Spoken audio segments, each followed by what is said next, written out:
Hi everyone, it's Licky and Conrad from the Dante Group. Today we're going to talk a little bit about our company survey in detail and going through every single question. Hey Conrad, how you doing? I'm great. Thank you, everybody. I'm excited to discuss this. If you haven't filled it out, please go to the link, click on the link, fill out the survey, and then follow along with us, all right? That'd be great. Okay, so once you've got the survey opened up or you've gone through it, so the first question is really interesting. I love this one. We have a clear company why in writing that has been properly communicated and is shared by everyone. And I say shared, I mean by living by everyone. What does that mean, Conrad? Well, the why is basically the beginning of the foundation of your business, right? It is what gives you a kind of a true north of what you're working on. And a lot of companies have whys that are undistinguished. Some founder, maybe you watching this video, created your business and you had something there you've never articulated, but you know why you started that company, you know why you began, and but it's not clear for everybody and it's not in the team. And when you articulate the why of the company and you give it to the team and they know why this company was started, you create a cohesive culture where everybody's on the same page, going in the same direction. And that is the reason this one is so important. So if you scored low on this, that it's not there, the reason it's so critical is that you're going to have, as you grow, as your company gets beyond 1, 2, 3, 10 people, is everybody going to be on the same page? And the questions 1 and then leading into 2 are how everybody gets on the same page. And this is about scaling. This is about breaking through ceilings. These are critical for those things.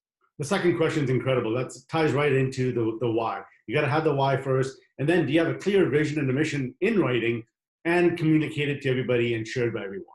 And that, again, is so important. Without the why, the vision and mission don't really relate.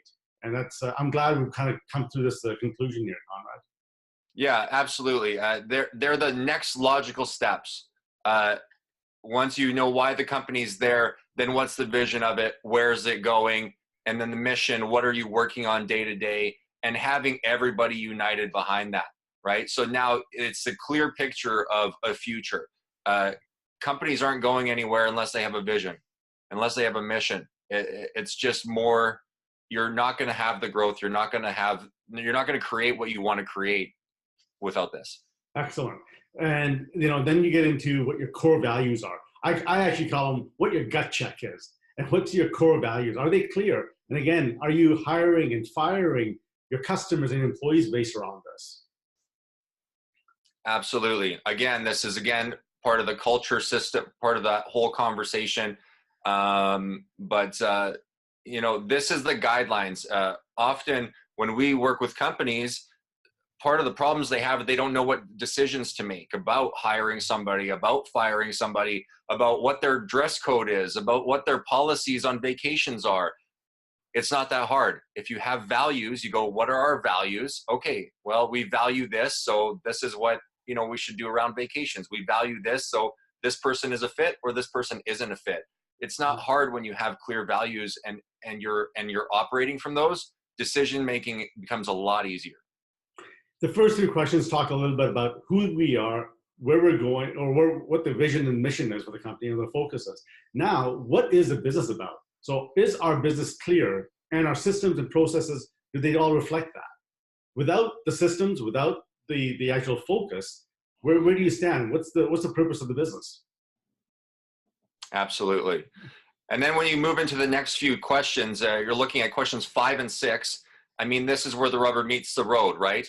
10-year target, 3-year, 1 year. This is basically you taking this grand vision, you're taking all of this really heartfelt purpose, basically, of the company, and you're putting it into tangibles. If you're headed in this direction as a vision, you'll have measurables for that.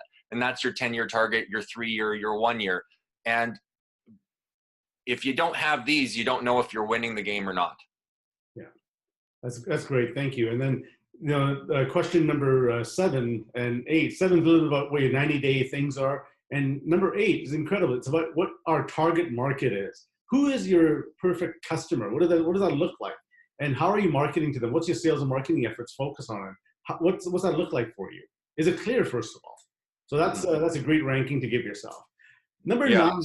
So Sorry, I just want to say something about 8, is that's all right? for sure. Yeah. So, and with 8, one of the things is narrowing it down and working with what you do best. A lot of what we encounter and what may be in your business is your target market isn't so target. Your target market is everybody with a pulse, and you're really not focused on where you work best, what your business provides services best for, and who they work best for, and focusing on that is going to really, a lot of this is going to help with your sales and help with your team happiness and everything like that. So go ahead on 9, Licky. Sorry. That's good. No worries. Thanks, Conrad. Are your differentiators very clear from your competitors? And are your sales and marketing efforts communicated with your differentiators? What does that look like? What differentiates you and your customers? You and your competitors. If you've got two companies doing the exact same thing, there has to be a differentiator. And what is that? Are you clear on that? Now, did you want to add on to that, Conrad? Yeah, I mean, we do this whole exercise with companies where we distinguish what the uniques are. So, and we distinguish 3 different uniques with you so that a lot of other competitors of yours will have 2 of the most, common, unique, distinguishing factors, but we'll get in there and give you a 3rd one, which gives you the edge on your competition because a few critical, unique points that are great distinguishing factors amongst your market. That's great. Thanks. And I love that. I love the way we do that exercise as well. You see the people light up when they find that unique about themselves compared to the competitors. That's incredible. Now, the first 9 questions, it's all theory. It's all about actually putting the business together and where you're at. But now, how are you actually putting all this into a system? So do you have a CRM to actually capture all of your opportunities? What does that look like? And then the next question is, what's your sales team look like? Is your sales team productive, and are they working well? Do they know what their focus is? Are they living the core values? Are they going out there and giving value as opposed to just selling? I always say a salesperson shouldn't be selling. They should be waiting for the customer to ask, how do I buy this? What's that look like for you? Yeah, absolutely. I mean, I think one of the things is if you're watching this video, like many business owners, and you're thinking, I want sales, I need sales, I need sales, I need sales. That's a common, I need sales. Great, good. That's pretty normal as a business owner. So here's your first step where the rubber meets the road. This is where the execution hits it. Do you have a plan? Do you have a process? If you're looking at 10, 11, and 12, you're looking at a clear referral process, a clear marketing strategy. These things, if you scored low on these when you filled out the survey, these are critical points. If you want sales, it's about having an execution plan. You're going to win when it's not haphazard, and most businesses are haphazard. There's no rhyme or reason as to when you do referral calls or emails or any of that. None of it is structured. Companies that are very successful in getting ongoing sales are utilizing their CRM. They're utilizing a referral process and a marketing strategy. They have a plan and they have a process that makes sure that they're successful. So if you don't have this, these are critical points for the person that's running a business and is just hungry for sales. Yeah, that's great. And number 11, the sales team, are they being productive? I go back and say, do you have that clear target market for yourselves? Is the core focus of the business very clear? Once that's clear, sales team can be productive based on that. The referral process, is your business based on referrals, or are you out there knocking on doors and building new business? What does that look like, and what's easier for you? And then number 13, we have an effective marketing strategy. Do you have a marketing strategy in place? What does it look like? Where do you rank yourself? What happens at that point? I love number 14. Elevator pitches are great. We have a powerful elevator pitch and an effective sales process. Rank yourself on that. I want to hear what that's all about. Hey, Conrad, what is an elevator pitch all about? Well, yeah, it's funny. Well, we approach it in a different way. We really look at it as a benefit statement and really not so much a pitch because everybody knows what they're getting a pitch, but actually a conversation starter. So how can you start a conversation rather than saying, we do business workshops? That's a conversation finisher. I would say I facilitate productive conversations. And then somebody goes, what do you mean? And then all of a sudden, now we have a conversation. Now we have an open for networking. So an elevator pitch isn't so much a pitch or telling exactly what you do, is an opportunity to have more conversation, because that's what's going to get more sales, is more conversation. You know, number 15 is really key to the success of any organization. You have a proven process for doing business within our customers. It's being named and visually illustrated, and everyone is adhering to it. Do you have point A, B, and C clearly defined? What does that process look like? Not just your sales process, but the entire business process. So it's proven, customers see it, they know it, and everybody within the organization knows how to follow it. Mm-hmm.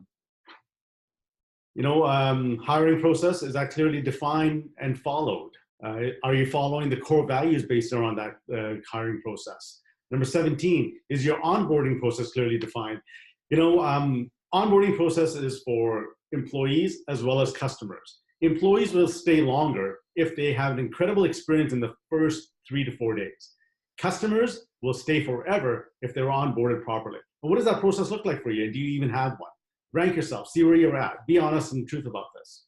Yeah, and just to build off of what you said, the last 3 points are about clarity, and so much of this conversation is about clarity.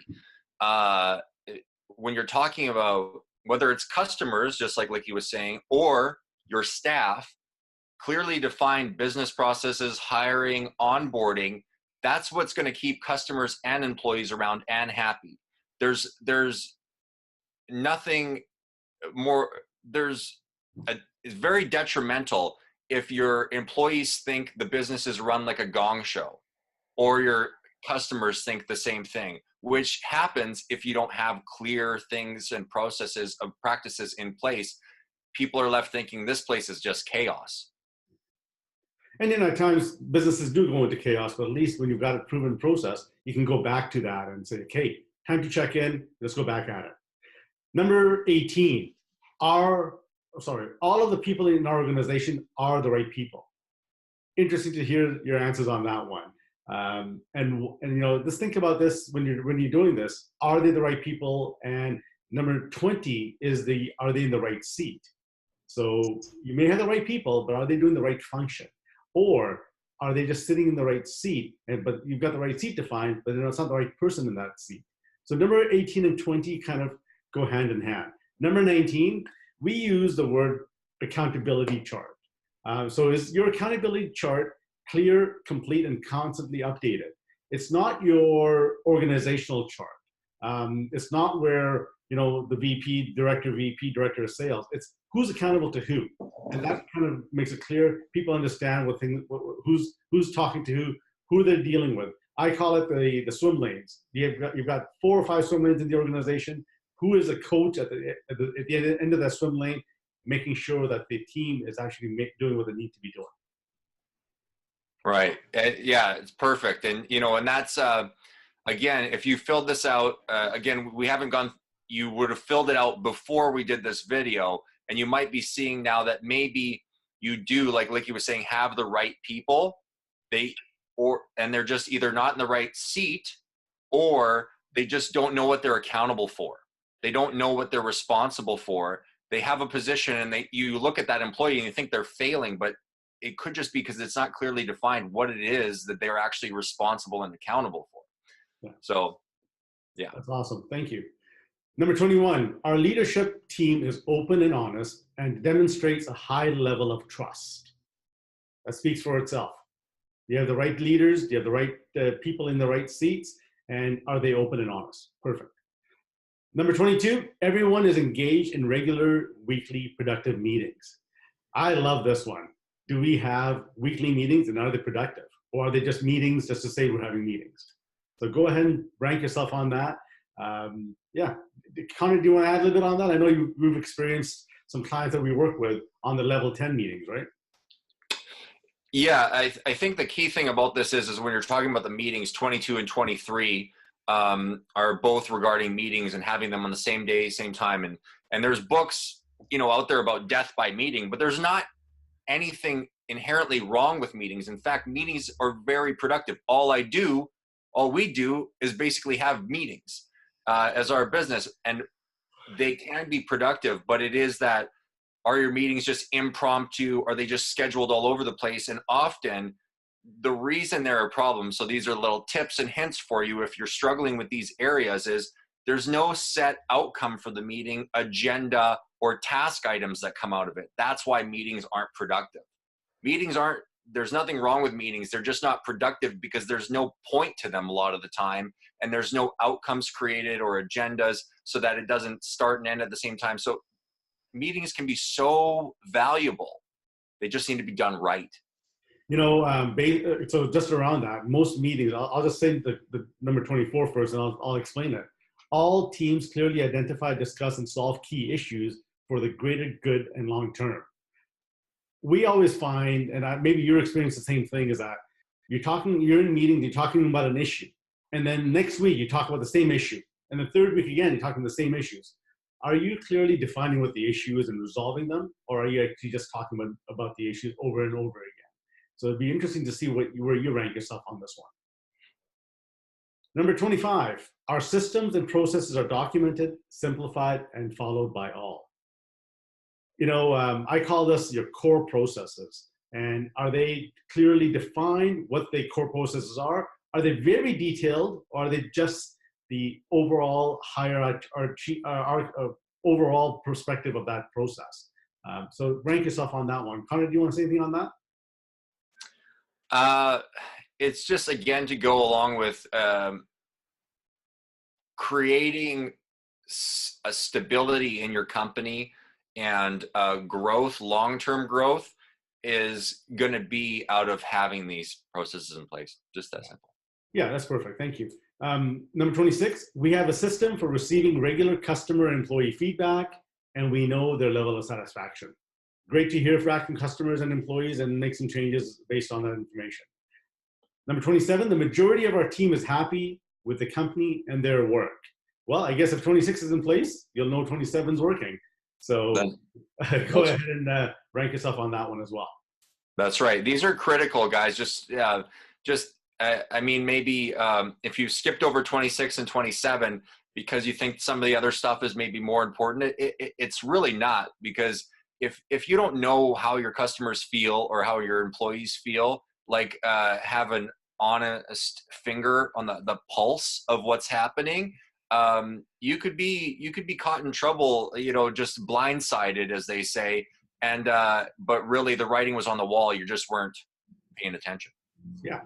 And then number 28, a scorecard for weekly metrics and measurables is in place. These are called KPIs, but it's a weekly scorecard, not a quarterly or yearly scorecard. So wondering how you're doing with that.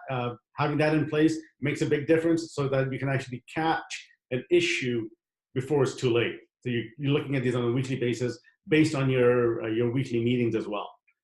Number 29, everyone in the organization has a number.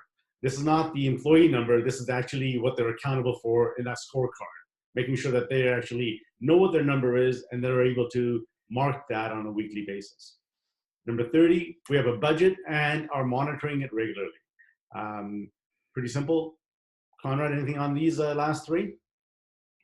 No, I mean that this is just again to let you know how you're doing. If you watch sports, unless there's a scoreboard, just like this company scorecard, how do you know how you're doing, and how do you know what's happening in your business? And it's surprising how many companies we work with and do workshops with that really don't have this metrics. They have maybe a profit and loss because they have a finance department and they have sales growth and all this stuff, but they don't have every department measuring what their success is, and if there's things off in that department, correcting them quickly. I mean, this is where you need to know if you're 2 points down or 10 points down or 30 points down if you're going to actually make a play for the win. And that's what this is. And that's it. I mean, yeah, we took a little bit longer than 5 minutes to talk about this survey, but it is a 5-minute survey. Write down, rank yourself on the entire survey as quickly as you possibly can. Give it some thought, but it doesn't take too long. The interesting results will be emailed to you right away in a PDF format, and then it'll also give you a percentage of what that looks like. And you can do what you like with that, with those results. You can reach out to us for some feedback. If you need some assistance, any of that stuff, we're here to help you get to the next level. Conrad, Yeah. points? Yeah, I sure hope you guys actually filled it out before we started talking. But if you didn't, absolutely click the link, fill out the survey, and do it. I mean, it's not going to hurt anything. In fact, it's just going to give you some more information to know what you need to tackle and where you're doing well. That being said, obviously, we work on all these points with companies and do workshops and in-company trainings to work these points out. And, so if you're not familiar with Dante and what we do, take a look at this scorecard and you'll see that, this is what we do. And this is how we help people, business owners and people in companies like yourself. So, thanks for sticking out this little bit longer video than we usually do. But hopefully it was helpful and hopefully you can see. And if there's any gaps you see that where you may need help, this is, contact us, however. Awesome. Thanks a lot, Conrad. Enjoy. Talk to you guys soon. Thanks. All right. Thanks, Wiggy. Thanks, guys.